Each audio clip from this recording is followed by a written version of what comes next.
Welcome everyone, and before we get started, a few words of welcome from Geneva City Councillor Marie Babet-Chapuis.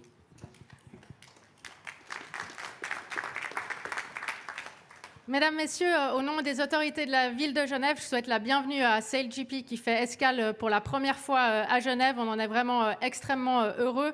Il y a une vraie culture du nautisme à Genève. Il y a aussi un intérêt très marqué des Genevoises et des Genevois pour la voile, pour les régates. On peut parler bien évidemment du Bol d'Or, qui est la plus grande régate au monde en bassin fermé. Elle date de 1939. C'est dire si l'histoire de Genève avec la voile est ancienne. Et donc on a un public de connaisseurs ici à Genève.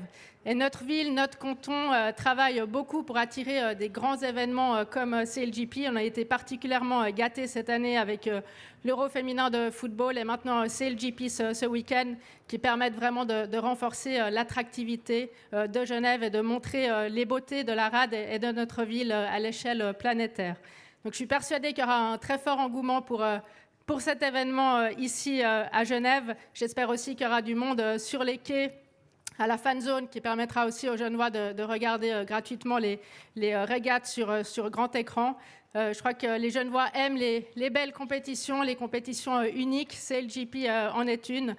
Donc je remercie les organisateurs, Russell Coutts, les sponsors et tous les services aussi municipaux et cantonaux qui ont travaillé en étroite collaboration. C'était un défi logistique et sécuritaire sur ce site de la rade qui est quand même très, très contraint.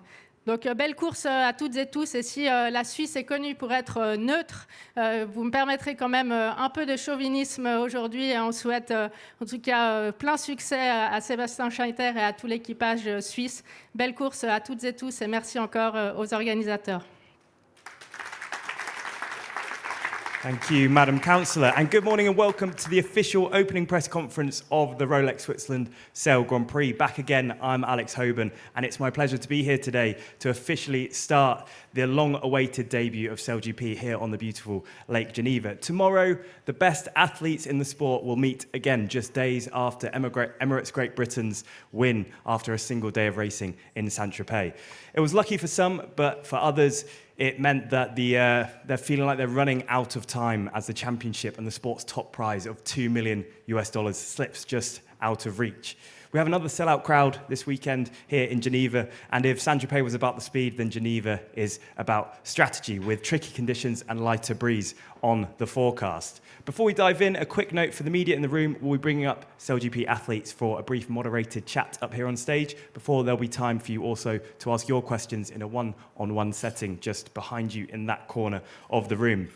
So first, to get us started with a very special and exciting announcement, please join me in welcoming to the stage SailGP CEO and co-founder Sir Russell Coutts.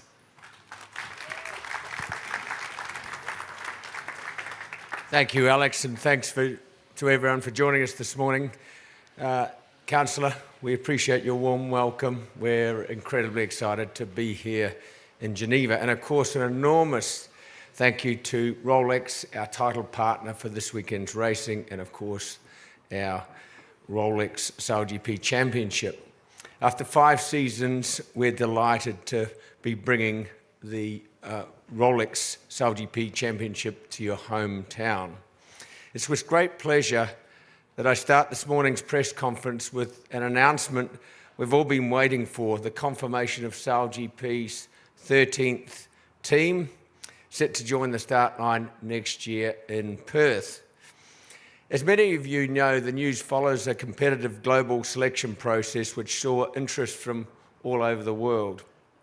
This morning, we're proud to share that joining the start line next season is a team that brings remarkable depth of talent, whose experience and professionalism will elevate this championship, and one that I think will be a real contender from their very first race. Please join me in welcoming back to the world stage and marking the start of a new era for Swedish racing, the Artemis SailGP team.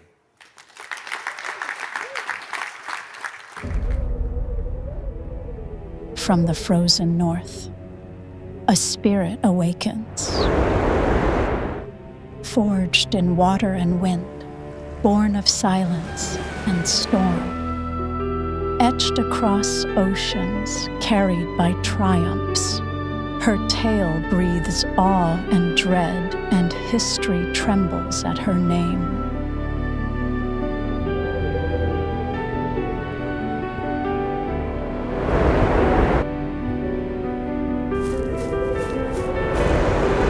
The guardian of the seas, relentless to whom might challenge her reign. Now, her legacy takes flight once more. With the goddess strength, delicately woven into the soul of Sweden's eternal spirit. Faster, smarter, stronger.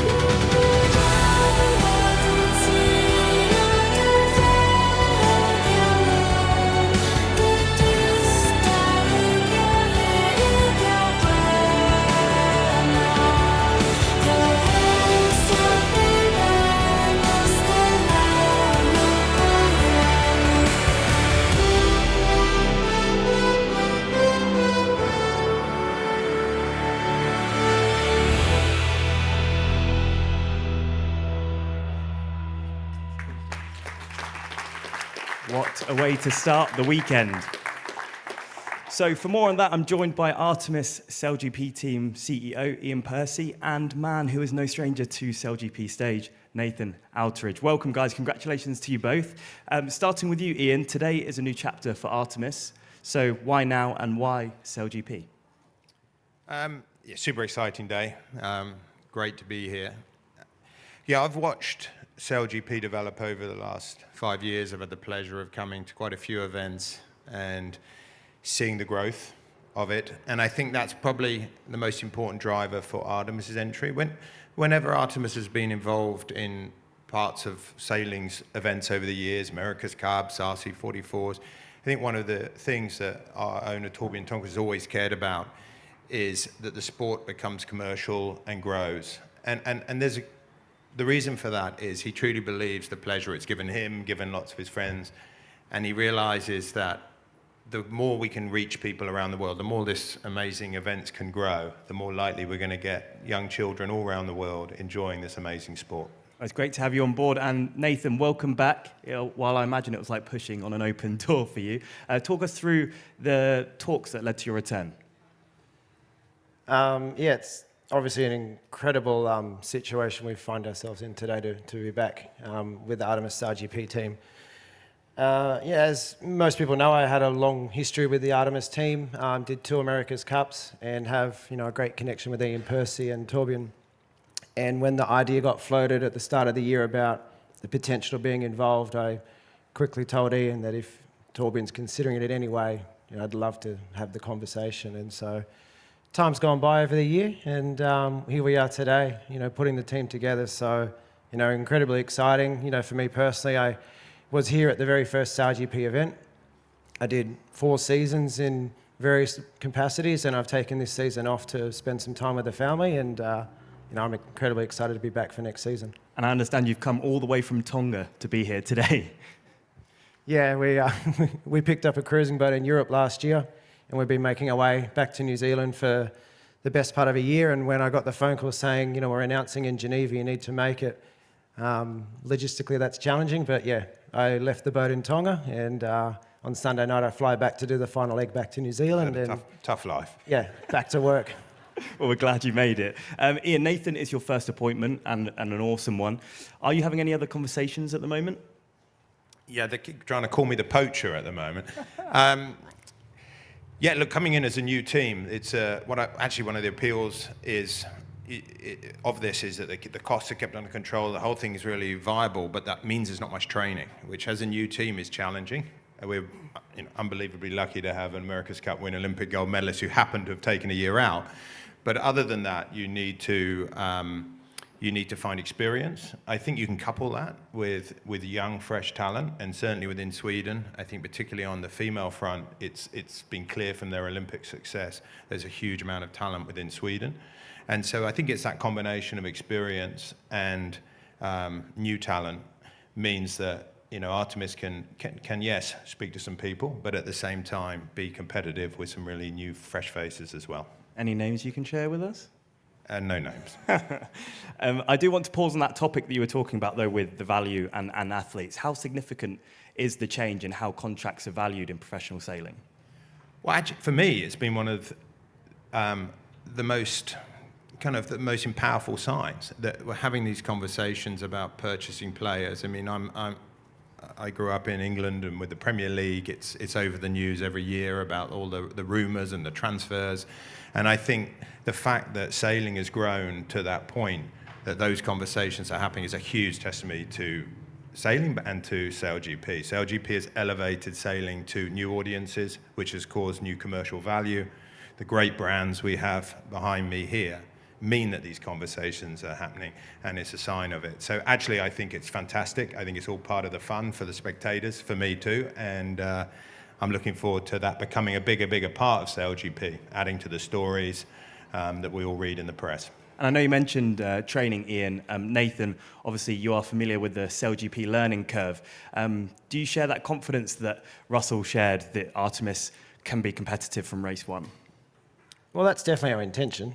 We're here to compete against the world's best, and I think with the conversations we've been having in the background with different personnel, from Sweden, but also, from around the fleet and the international sailors that exist, I think if we can put the right group together, there's no reason why we can't compete at the front. The great thing about this league is all the boats are the same.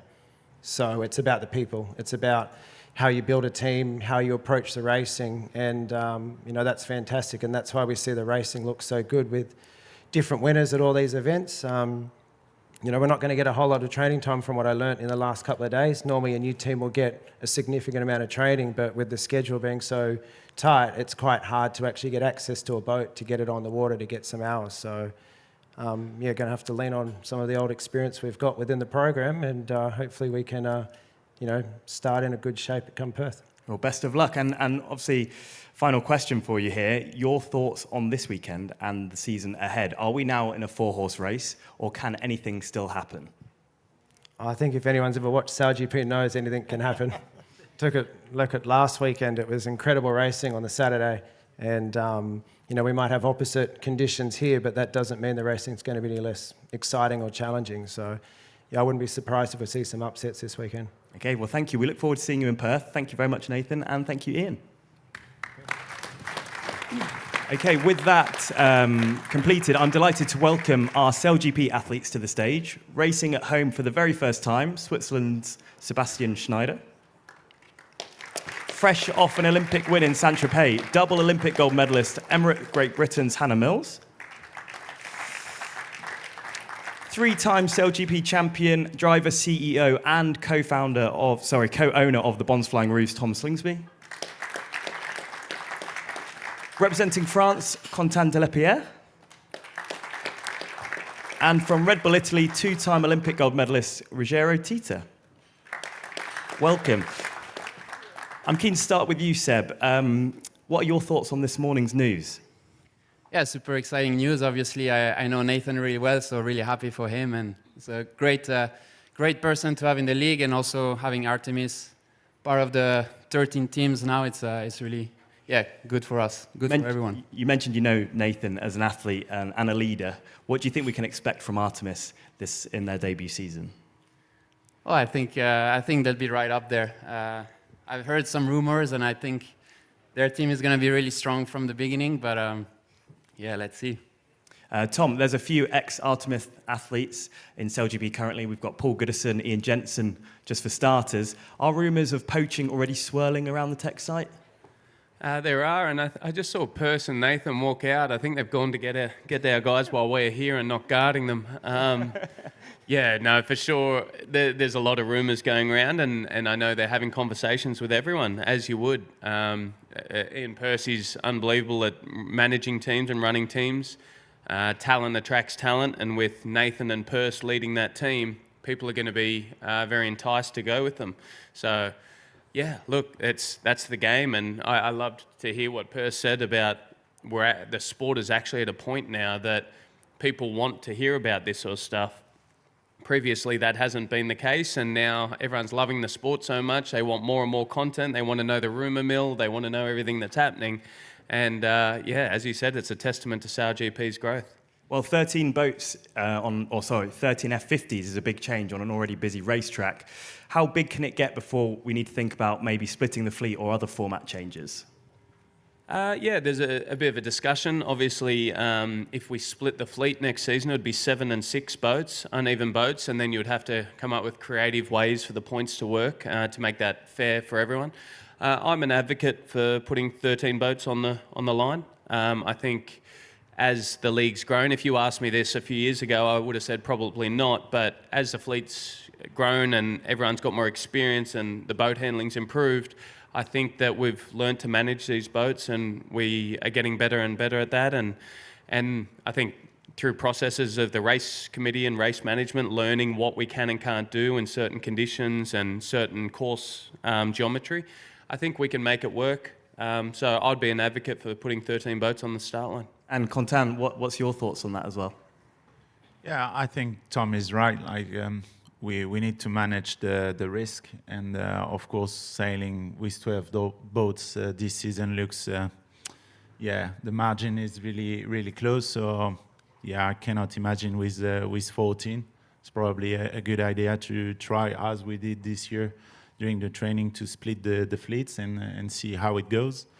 Probably at the beginning it will be a bit boring for us, but I think it's a good way to keep improving the league and make sure we're keeping it safe.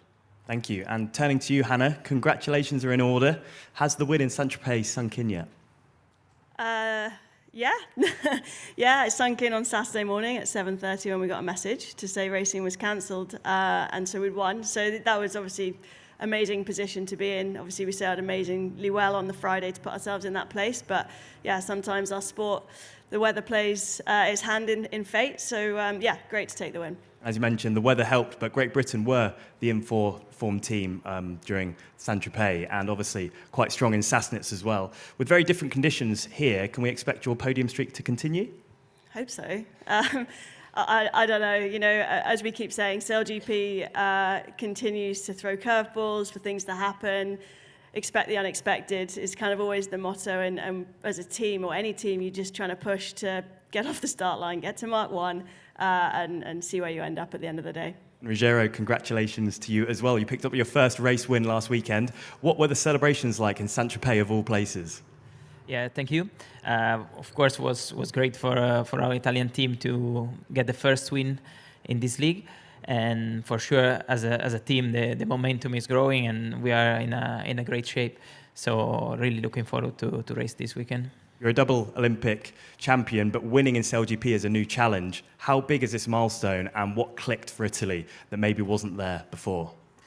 Yeah, no, for sure, it's a big milestone for the team, and we are learning new things, new skill. We are bonding together as a team, but it's not a single win. What we are trying to achieve, it's trying to have consistency, and we are slowly getting there. So I think we are pretty happy for this weekend coming on.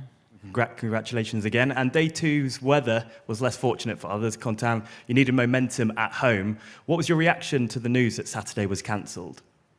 Yeah, it was unfortunate.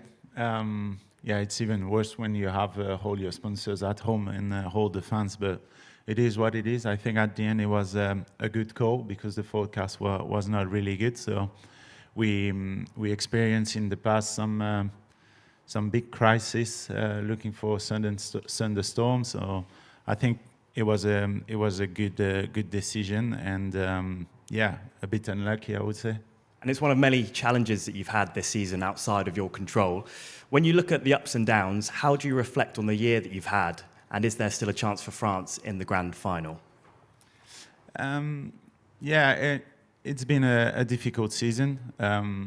We were not able to race the two first Grand Prix, and we had a wing failure in Portsmouth. So we just try to bounce back all the time. But yeah, it's not easy to put so much energy in this season and have some unfortunate situation like Saint-Tropez when you are not able to race the second day. So I mean, we are just focus on our goal to keep trying to win Grand Prix as we did in Sassnitz. And if we do well here in Cadix, it will be a good season. And turning to you, Tom, if it's not the umpires, it's the weather. No doubt you were also counting on Saturday to improve your results in Saint-Tropez. What are your thoughts on that decision and how critical are these final stops for Australia? As Quentin said, I think it's the right decision. If we get a forecast and a very high chance of electrical storms, we can't take that risk. These boats are worth millions of dollars, and especially with, I guess, this event coming up the week after, if there was a problem, this event could be in jeopardy. And I think it was the right decision. It was obviously unfortunate. We all wanted to race, especially us, sort of not having our best first day. But yeah, look, we're still in the hunt. We're still sailing well. We think that if we do what we know we can as a team, we'll make that final, and we've just got to focus on ourselves and not the other teams at the moment. And with such a short turnaround, how have you reset before this weekend? I think it's actually really nice having a quick turnaround after not such a great event, and less time to dwell on it all. So we've just basically took the learnings from it. Our team's in a good position if we're calling a 5th place a bad event, and so we know that we're a top team. We made some mistakes and we paid for it, and we're going to rectify those problems and hopefully get back into the top 3 here. Best of luck. And Geneva is a very much different game, Seb. It's your home track. What can we expect out there from you this weekend? Oh, and we have not much to lose, honestly. We're in a part of the season where it's pretty clear we won't make the grand final, I think, in Abu Dhabi. So for us, it's all about this event. So we're going to go all in, and we have the fire after a difficult one in Saint-Tropez, but at the same time, the results show that we can win races and we can be in that final race. So that's our target this weekend, and we're going to go for it.